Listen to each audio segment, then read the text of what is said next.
સ્વાગત દર્શક મિત્રો, આપનું પ્રોપર્ટી કેપિટલના વધુ એક નવા એપિસોડમાં હું યશ ભટ્ટ આપની સાથે ન્યૂઝ કેપિટલ નેટવર્ક પર આપનું સ્વાગત કરી રહ્યા છીએ.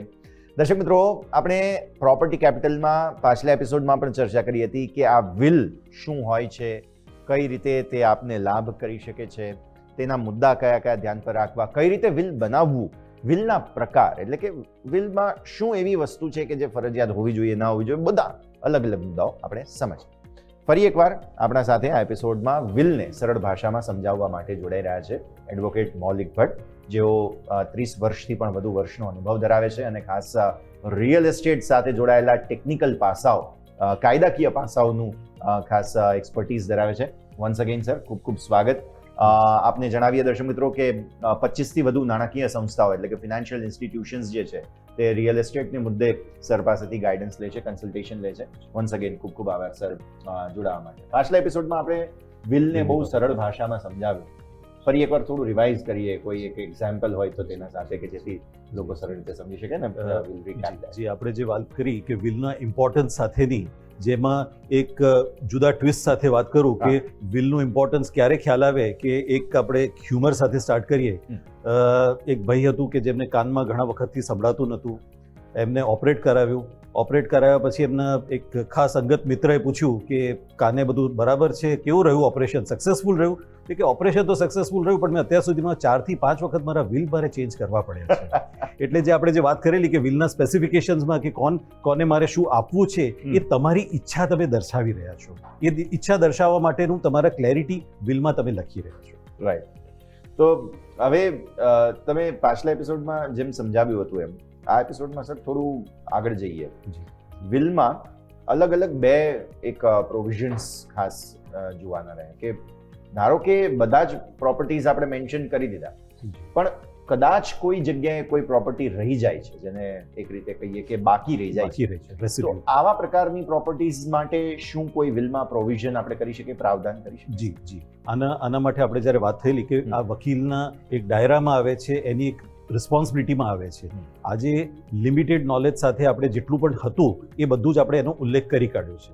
પણ then there is always a futuristic or a residential, કે જે તે વખતે હું જ્યારે વિલ બનાવવા બેઠો છું ત્યારે મને કંઈક વસ્તુ લખવાની મારે રહી ગઈ છે ઓર મારે ડિસ્ક્લોઝ કરવાની રહી ગઈ છે, તો ત્યારે એક જનરલ ક્લોઝ બનતો હોય છે. જનરલ ક્લોઝ ઇઝ દેટ કે any residual property may be movable, immovable, એ મારે કેવી રીતનું વિચારવું છે કે કદાચ ના કરીને મને કોઈ ઘરેણા મને મળ્યા છે કે કોઈક મારી પ્રોપર્ટી મળી છે, તો એનું મારે કેવી રીતનું ડિવોલ્વ કરવું છે, પ્રોપર્ટી મારા વારસદારોમાં કેવી રીતે પાર્ટીશન કરવું છે, ઓર ઇમૂવેબલ પ્રોપર્ટી કદાચ કોઈક આવી છે, or the same thing can be for a future properties also. See, today I have drafted a will, I have executed the will. Subsequently એના પછી પણ એવું તો નથી કે આજે મેં વિલ બનાવ્યું એટલે હું નથી રહેવાનો, પણ વિલ બનાવ્યા પછી બીજા દિવસે મેં કોઈ પ્રોપર્ટી લીધી છે, તો એ પણ મારા માઇન્ડસેટમાં હોવું જોઈએ કે આ જે નવી વસ્તુ જે કદાચ આવશે મૂવેબલ કે ઇમૂવેબલમાં, તો એ પણ મારે એનો એક બેઝિક ઉલ્લેખ કરવો જોઈએ કે એ પ્રોપર્ટી પણ કેવી રીતે ડિવોલ્વ થવી જોઈએ. અચ્છા, આ તો ચલો કોઈ પ્રોપર્ટી મેન્શન નથી થઈ અને એના માટે, પણ ધારો કે આજે મેં વિલ બનાવી લીધું અને આવતીકાલે હું કોઈ નવી પ્રોપર્ટી ખરીદું, કોઈ પણ પ્રકારની સ્થાવર હોય કે જંગમ હોય, તો તેના માટે શું કોઈ પ્રોવિઝન કરી શકે? જી, એના માટેનું પણ પ્રોવિઝન જે મેં કીધું એ પ્રમાણે કે એક પ્રોવિઝન આ વિલની અંદર પણ તમે મેન્શન કરી શકો છો કે ભવિષ્યમાં જે પણ આવતી પ્રોપર્ટી છે એ હું આ રીતનો ઉલ્લેખ કરવા માંગુ છું. હવે એ રીતનો ઉલ્લેખ જ્યારે તમે કરો છો ત્યારે તો પણ એક થોડુંક વેગ સ્ટેટમેન્ટ છે, એટલે એ વેગ સ્ટેટમેન્ટને તમારે પ્રોપરલી જો તમારે કરવું હોય તો then there is a provision of codicil. Codicil is what કે તમારું વિલ જે છે એ ઇન્ટેક્ટ રહે છે. જેમ આપણે કહીએ છીએ કે જ્યારે પણ હું એક વિલ બનાવતો હોઉં છું ત્યારે આઈ હેવ ટુ સ્ટેટ કે આ પહેલાંના મારા બધા જ વિલ જે મેં બનાવેલા છે દેટ સ્ટેન્ડ્સ રિવોક્ડ અને this will be considered as my last will. Whereas એ codicil is always a supportive document, એટલે કે જ્યારે પણ મારું વિલ છે એ એમનું એમ રહે છે, એમાં અમુક ક્લોઝિસ કાં તો મારે એડ કરવા છે કાં તો ડિલીટ કરવા છે, એના માટે કોડિસિલ આવે છે. એટલે આપનો જે સવાલ છે કે ભવિષ્ય માટેનું મારું કંઈક છે, તો મેં એક બેઝિક પ્રોવિઝન વિલમાં કરી રાખ્યું છે, પણ એને મોર ક્લેરિફાઈ જો મારે કરાવડાવવું હોય તો દેન કમ્સ અ કોડિસિલ. ઓકે, સર, હવે અમુક વખતે એવું પણ જાણવા મળે છે કે ઓરલ વિલ બનતા હોય છે, એટલે કે ધારો કે મરણ પથારી કોઈ હોય જી અને તેઓ પોતાની મૌખિક ઈચ્છા વ્યક્ત કરે, જી તો આવા પ્રકારના વિલમાં કઈ રીતે કામકાજ થતું હોય છે?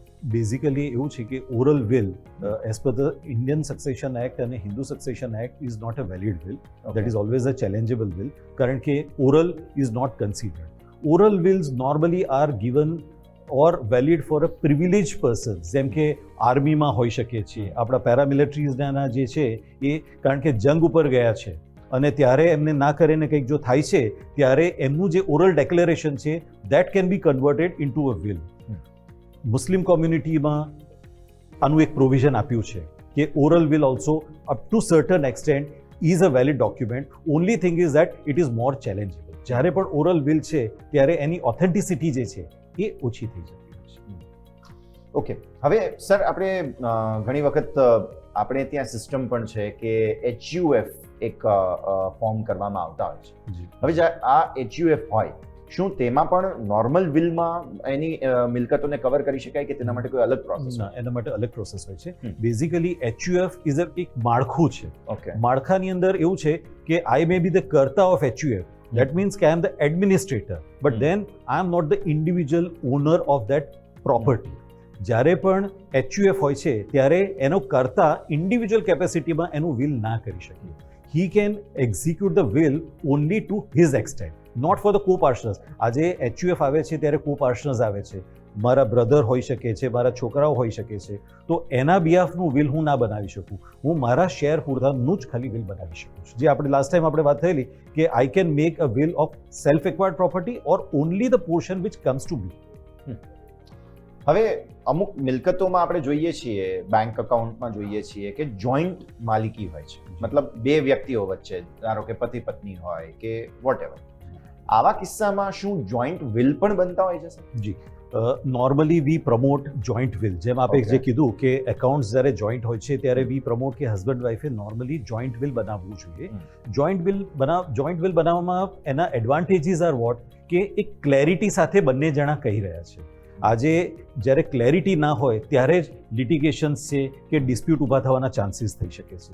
જ્યારે પ્રોપર્ટી છે, હસબન્ડ અને વાઈફ જ્યારે પ્રોપરલી નક્કી કરે છે કે અમારી આટલી પ્રોપર્ટીઝ છે, either it may B in the name of a single wife name or in husband name or in the joint name, તો એને કેવી રીતે ડિવોલ્યુશન કરવું એક જોઈન્ટ વિલથી જો તમે કરો તો entire one document, legal document will suffice all the queries. Right. હવે થોડું સર ડિટેલમાં જઈએ કે વિલમાં શું શું હોવું જોઈએ. તમે આગળ સમજાવ્યું એ પ્રમાણે કે આ મારું લેટેસ્ટ વિલ છે, આગળના બધા વિલ કેન્સલ, આ બધા આપણે મુદ્દા સમજ્યા. જી પણ જો ડિટેલ્સ આપવી હોય, જી કેમ કે કાયદાકીય ડોક્યુમેન્ટ છે એટલે બધા જ પ્રકારની ડિટેલ્સ આપવી જરૂરી છે, જી તો જે વ્યક્તિ જે વિલ બનાવે છે તેમની કઈ કઈ ડિટેલ્સ મેન્શન કરવામાં આવે? જી. એટલે સ્ટાર્ટિંગથી આપણે જો જઈએ તો એમનું પ્રોપર નામ સાથે આપણે કહીએ છીએ, એમના એડ્રેસ સાથે કહીએ છીએ, એમના વારસદારો સાથે કહીએ છીએ, એમની પ્રોપર્ટી ડિટેલ્સ આપણે ટોટલ કહીએ છીએ. હવે આ આપણે લાસ્ટ ટાઈમ પણ આપણે એક વખત ચર્ચા થઈ ગયેલી હતી. હવે થોડુંક આપણે એક્સટેન્ડેડ આમાં શું બીજું વિચારવું જોઈએ. તો વન ઇઝ કે ચલો મેં આજે નક્કી કર્યું છે કે મારે આ પ્રોપર્ટી આમને આપવી છે. સપોઝિંગ વન થિંગ કે ભાઈ અત્યારના જ્યારે હું વિલ બનાવી રહ્યો છું, જેમ કે વી ઓલવેઝ ઇન્સિસ્ટ કે તમે 60-70 વર્ષે વિલ નહીં બનાવો. તમારી પાસે પ્રોપર્ટી જ્યારે પણ આવે તો તમારે વિલ બનાવવું જોઈએ. જે તે વખતે તમારા છોકરાઓ માઇનર પણ હોઈ શકે છે. So proper provision of appointing a guardian should be there. That is number one. Second is કે એક્ઝિક્યુટર્સ પ્રોપરલી નિમવેલા હોવા જોઈએ. Executors again as I stated they can be the beneficiary. આજે મારા છોકરાઓ છે જેમને હું વિલમાં આપવા માંગુ છું, and if they are major then they can be the executors also. Or if I want કે ના મને મારા છોકરાઓમાંથી એક્ઝિક્યુશન નથી કરાવડાવવું, મારે કોઈ થર્ડ પાર્ટી કરશે જે મારા બહુ સારા અંગત મિત્ર છે કે જે આ બધું જ પ્રોપરલી જોઈ શકશે, તો then they also can be the executor. So role of executor is also very important. Can an advocate be executor? An advocate also can be executor, but only thing is કે I personally feel કે it should not be because he is an advocate he should be the executor. Okay. Executor જે તમારો અંગત માણસ હોવો જોઈએ, જે તમારા ફેમિલીને સાચા જે તમારી જે ઈચ્છા છે એ ફૂલફિલ કરી શકે એવો માણસ હોવો જોઈએ. ઓકે. હવે ઘણી વખત મૂવી સિરિયલ આપણે ત્યાં જે ડ્રામેટાઇઝ થતા હોય છે એમાં જોયેલું છે સર કે બળજબરીથી વિલ બનાવી દેવામાં આવે છે, પાવર ઓફ એટર્નીનો મિસયુઝ બહુ થતો હોય છે. આવી સ્થિતિમાં આ પ્રકારની જે એક શંકા કુશંકા છે તેને વિલમાંથી હટાવી દેવા માટે શું કોઈ પ્રાવધાન વગેરે હોય છે? વેરી ફ્રેન્કલી સ્પીકિંગ નો. ઓકે. હા, I will tell you what. જેમ કે આપણે એક વિલ બનાવ્યું છે, હવે અમારી પાસે જ્યારે પણ કોઈ પણ કોર્ટમાં જ્યારે પેપર્સ અમે જ્યારે જોતા હોય છે ત્યારે વિલ જ્યારે લખાઈને આવ્યું હોય ત્યારે મારો સૌથી પહેલો સવાલ આ જ હોય છે કે આઈ વિલ નોટ ડિનાય કે this will is not proper, but how can I justify કે this is the first and the last will. આના પછી પણ કોઈક વિલ બનેલું હોઈ શકે છે. બીજું કે જે આપણે વાત કરી કે રજિસ્ટ્રેશન ઓફ વિલ જે કરો છો તો એનાથી આના ચાન્સીસ થોડાક ઓછા થઈ શકે છે.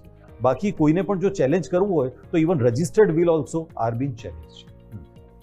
હવે સર આ વિલના લાભાર્થી એટલે કે બેનિફિશિયરીઝ કોણ હોઈ શકે, તેમની શું શું ડિટેલ્સ વિલમાં આપણે મેન્શન કરતા હોઈએ સર? જી, લાભાર્થી એ બેનિફિશરીઝ જે આપણે જે કહીએ છીએ need not be again sorry same thing કે સેલ્ફ એક્વાયર્ડ પ્રોપર્ટી હોય તો it can be a third party also. He also is termed as a beneficiary. Beneficiary does not mean legal heirs only. Beneficiary એટલે જેને તમે વિલમાં તમે કંઈક આપવા માંગી રહ્યા છો. હવે થર્ડ પાર્ટીને તમે આપી રહ્યા છો તો એને કેટલો શેર આપી રહ્યા છો. Beneficiaries can be an trust also. સામાજિક દ્રષ્ટિએ જ્યારે તમારે કોઈ સારું કાર્ય કરવું છે તો એના માટેનું પણ તમે એક ટ્રસ્ટ ઊભું કરી રહ્યા છો. So that also can be the beneficiary, termed as beneficiary. Definitely. તો સર આ ચર્ચા આપણે આગળ યથાવત રાખીશું. દર્શક મિત્રો, ખૂબ જ રસપ્રદ ચર્ચા અમે વિલને લઈને આપ સુધી લઈને આવી રહ્યા છીએ. એક નાનકડા વિરામનો અત્યારે વિલા સમય થયો છે, બ્રેક લઈએ. બ્રેક બાદ અમારી આ રજૂઆતને આગળ યથાવત રાખીશું.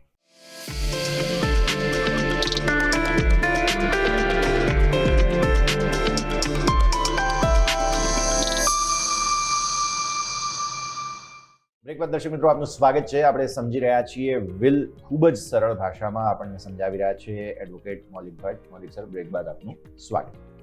હવે અત્યાર સુધી ઘણા ટેકનિકલ ટર્મ્સ અને એ બધું તો આપણે સમજ્યા, પણ સર થોડું એક્ઝામ્પલ સાથે સમજીએ. ધારો કે કોઈ વ્યક્તિ વિલ બનાવે અને વિલ બનાવ્યા બાદ એનું એક્ઝિક્યુશન બરાબર ન થાય, તેને લઈને જે કન્ડિશન્સ હોય તે મેચ ન થાય તો શું? વિલના એક્ઝામ્પલ તરીકે જો આપણે જવા જઈએ તો અમારે બે એક એક્ઝામ્પલ્સ જે થયેલા વિચ આઈ વિલ પ્રિફર કે લોકોએ વધારે ધ્યાન રાખવાની જરૂર છે અને ખાસ કરીને વકીલ મિત્રોએ પણ જોવાની જરૂર છે કે restricted only not to our basic norms, પણ શું શું વધારે આપણે વિચારી શકીએ છીએ એ વિચારવા માટેનું I will tell you one example. અમારા એક ક્લાયન્ટ આવેલા હતા વર્ષો પહેલાં, જ્યારે એમને ઇશ્યુ થયેલો હતો. ઓફકોર્સ એ પછી અમારી પાસે આવ્યા હતા સલાહ માટે કે શું કરી શકાય, કારણ કે will already was been executed way back. જેમાં ફાધરને 2 છોકરા અને એક ડોટર હતા. વેલ ટુ ડુ ફેમિલી હતું. Father had a huge property. Down the lane જેમ જેમ આગળ જતા ગયા ત્યારે વિલમાં ફાધરે એઝ હમણાં જે નોશન ચાલે છે એ પ્રમાણે 1/3 ત્રણે જણાને પ્રોપર્ટી આપી દીધેલી, થિંકિંગ ઓફ દેટ કે ભાઈ મેં મારું કામ કમ્પ્લીટ કરી કાઢેલું છે. પણ provision did not stop there. Provision was what કે ભાઈ 1/3 આપ્યું. ડાઉન ધ લેન એક જણને પૈસાની જરૂર પડી. One of the brother he required financially થોડાક વીક થતા ગયા હતા. એનઆરઆઈઝ હતા, અમેરિકામાં રહેતા હતા, ક્યાંય કોઈ બીજો કોઈ ઇશ્યુ નહોતો. One of the brother he wanted to sell of the property, જેમને ફાઇનાન્શિયલી જરૂર હતી કે ભાઈ ફાધરે જ્યારે આપ્યું છે તો મારો 1/3 પોર્શન મારે શેર કરવું. બેઝિક કન્ટેન્ટ્સથી જ ખાલી વિલ બનેલું હતું કે ભાઈ 1/3 મળવું જોઈએ, બાકીની કોઈ ક્લેરિટી નથી. એટલે ત્યાં જે આપ જે કહો છો એ પ્રમાણેનો ઇશ્યુ એ થયો કે એક બ્રધર એમ કીધેલું કે આ મારા ફાધરનું સેન્ટિમેન્ટવાળી પ્રોપર્ટી કહેવાય, so I don't want to dispose of. There were no other provisions કે that other portion to be buyed out by that brother or not, કશું જ મેન્શન થતું નહોતું.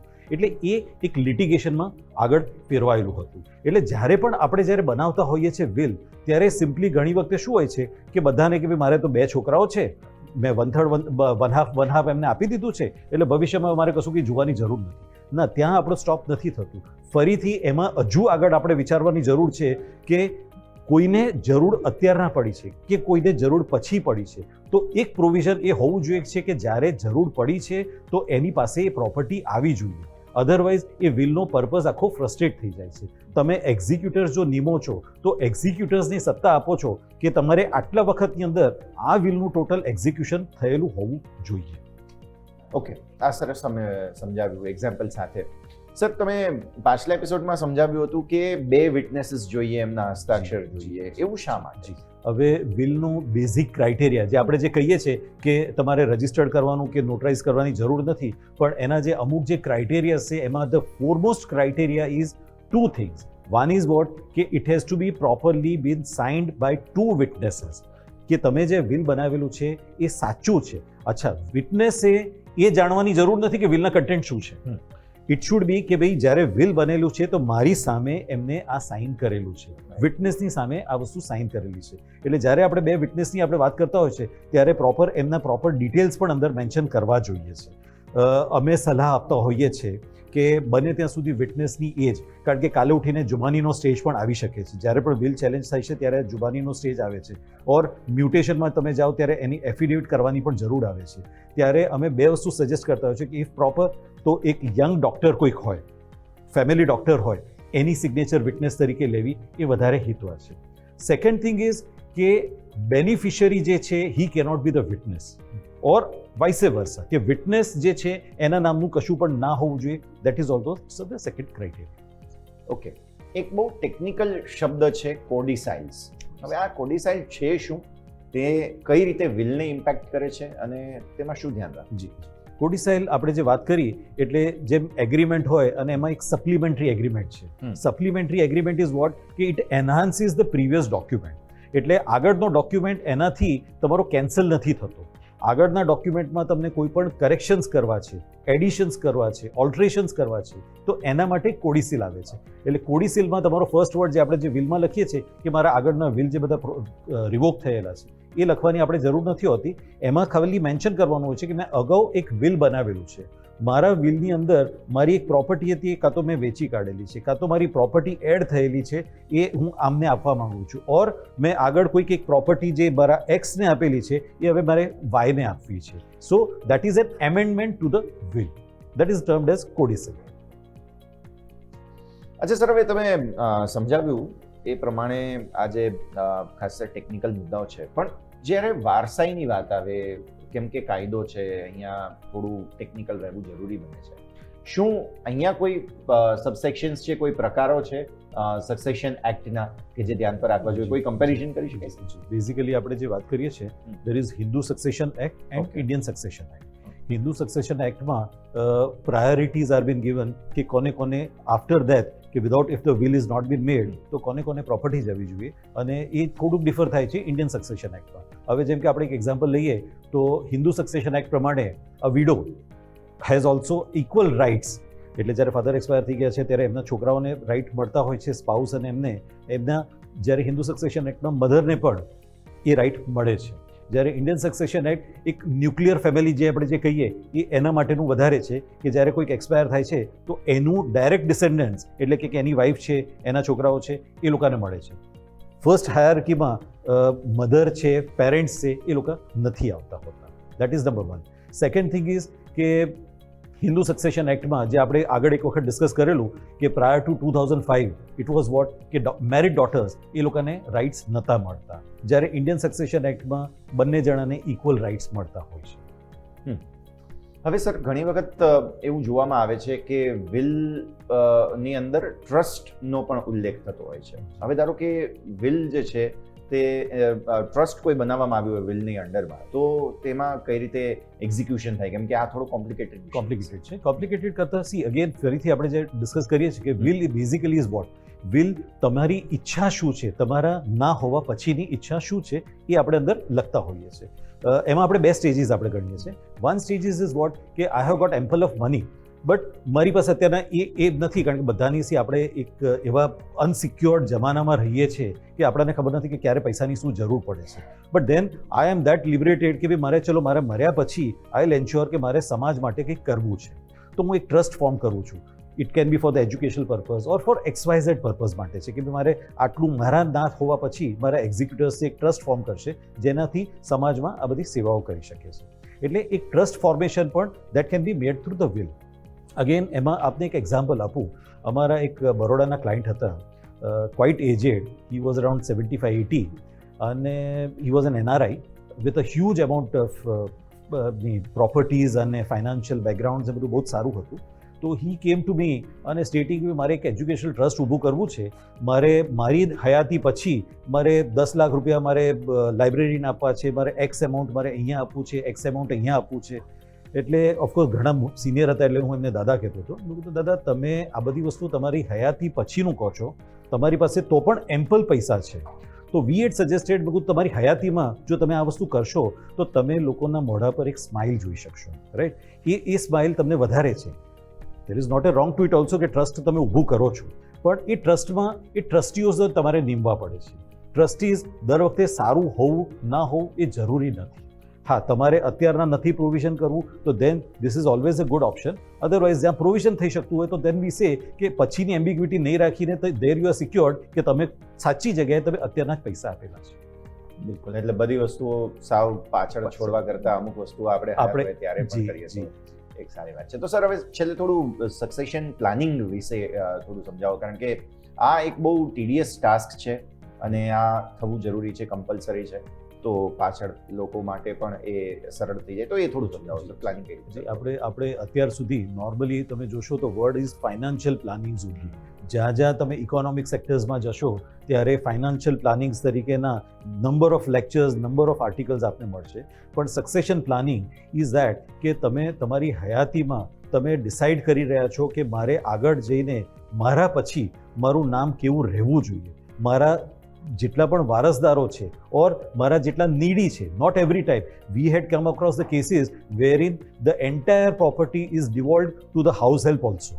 આજે મારી સેવા જે છે એ મારા હાઉસ હેલ્પે કરી છે, મારા છોકરા વેલ ટુ ડુ છે. એટલે આ બધા જ જે પ્લાનિંગ જ્યારે તમે સક્સેશન પછીનું જે તમે વિચારી રહ્યા છો કે કોને પ્રોપર તમે આપી રહ્યા છો, એ તમે પ્લાનિંગ સાથે એક પ્રોપર ડ્રાફ્ટ આઉટ કરો છો વિલ, તો that is a proper succession plan.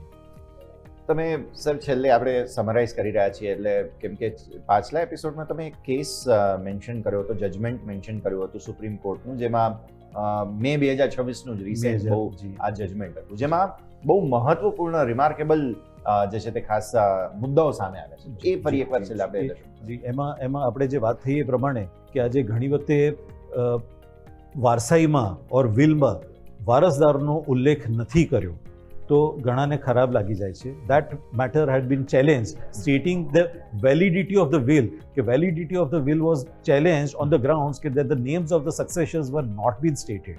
So on the basis of that of course matter નીચેથી છેક ઉપર સુધી ગઈ અને સુપ્રીમ કોર્ટે ફાઇનલ એમનું જજમેન્ટ આપેલું છે કે કોઈ પણ વિલ બનાવવું એમાં જરૂરી નથી કે વારસદારના નામ હોવા જરૂરી છે. એ ના હોય તો પણ એના કન્ટેન્ટ્સ છે, એના કન્ટેન્ટ્સ અને જે નોર્મ્સ એ ફોલો થયેલા છે કે જેમ કે વિટનેસીસ પ્રોપર હોવા જોઈએ, સેલ્ફ એક્વાયર્ડ પ્રોપર્ટીઝ હોવી જોઈએ, તમારી ખુદની એન્સેસ્ટ્રલી પણ તમારા પોર્શનની પ્રોપર્ટીઝ છે. આ બધી જ વસ્તુ જો અંદર કમ્પ્લાય થતું હશે તો બીજી કોઈ એમ્બિગ્યુટી આવતી નથી. Done sir. તો આપણે 2 એપિસોડની આ ખાસ સિરીઝમાં વિલને ખૂબ જ સરળ ભાષામાં સમજ્યા છીએ. ટુ સમરાઇઝ આ બંને એપિસોડને છેલ્લે દર્શક મિત્રોને સરળ ભાષામાં સમજાવીએ શા માટે વિલ હોવું જરૂરી છે, અને તેને લઈને જે તમે સમજાવ્યું કે રજિસ્ટ્રેશન ના હોય તો પણ ચાલે, પણ તેમ છતાંય રજિસ્ટ્રેશન હોય તો કેટલું સરળ છે. એ પણ જે આપણે કહીએ છીએ વિલ અલ્ટિમેટલી એક મારી ઈચ્છા અનુસાર છે. મારા આટલા વખતનું મારા કરિયરમાં મેં શું બનાવ્યું છે, મારી શું પ્રોપર્ટીઝ ડેવલપ કરેલી છે, એ મારી ઈચ્છા પ્રમાણે મારે કાં તો મારા વારસદારને છે કાં તો કોઈકને કંઈક આપવાની જે ઈચ્છા જે જણાવી રહ્યો છું એ that is the will. So will is two fold is what કે મારી ઈચ્છા પ્રમાણેનું મારું થાય છે. ઘણા બધા વિલ્સમાં હવે ઓફકોર્સ ઘણું ઓછું થઈ ગયેલું છે, બાકી જૂના વિલ્સ આપ જો જોવા જાઓ તો એમાં તમારી ફ્યુનરલ્સની પણ પ્રોવિઝન્સ અંદર મેન્શન કરતા હોય છે કે ભાઈ મારા મર્યા પછી મારી આટલી ઈચ્છા હોય છે, મારા મર્યા પછી મારે આ ડોનેટ કરવું છે, મારી આઈઝ ડોનેટ કરવી છે ઓર મારું બોડી ડોનેટ કરવું છે. That also is bin stated in the will. So will is કે તમારી ઈચ્છા, તમારા મર્યા પછી તમારી શું ઈચ્છા છે, so that sentiments has to be respected, અને that can be respected how કે જો તમે વિલમાં મેન્શન કર્યું હશે. અને સેકન્ડ ઇઝ ફોરમોસ્ટ ઇઝ કે કાલે ઉઠીને જો વિલ નહીં હોય તો લિટિગેશન્સ થવાના ચાન્સીસ ઘણા બધા થઈ શકે છે. તો ખૂબ જ સરળ ભાષામાં આપણે દર્શક મિત્રો આપને સમજાવ્યું કે કઈ રીતે આ વિલ હોવું તે તમારા દરેક પ્રકારના જે કહી શકાય કે મિલકતો છે તેના સક્સેશન એટલે કે વારસાઈને સરળ બનાવે છે, અને કહી શકાય કે તમારા જે વારસો છે તેમના માટે પણ એ આગળની જિંદગી એમની સરળ બનાવે છે. વન્સ અગેન ખૂબ ખૂબ આભાર. Thank you so much sir. સમય ફાળવીને અમારી સાથે જોડાવા માટે. તો દર્શક મિત્રો, આપણે આ 2 એપિસોડની ખાસ સિરીઝમાં સમજ્યા પ્રોપર્ટી કેપિટલમાં કે વિલ એટલે કે વારસાઈ શું છે, શા માટે તે જરૂરી છે અને તેના દરેક બારીક પાસાની વાત ખૂબ જ સરળ ભાષામાં. આ સાથે દર્શક મિત્રો, પ્રોપર્ટી કેપિટલના એપિસોડમાં હાલ બસ આટલું જ. મને યશને આપતી રજા. અન્ય તમામ અપડેટ્સ માટે જોડાયેલા રહો ન્યૂઝ કેપિટલ નેટવર્ક સાથે.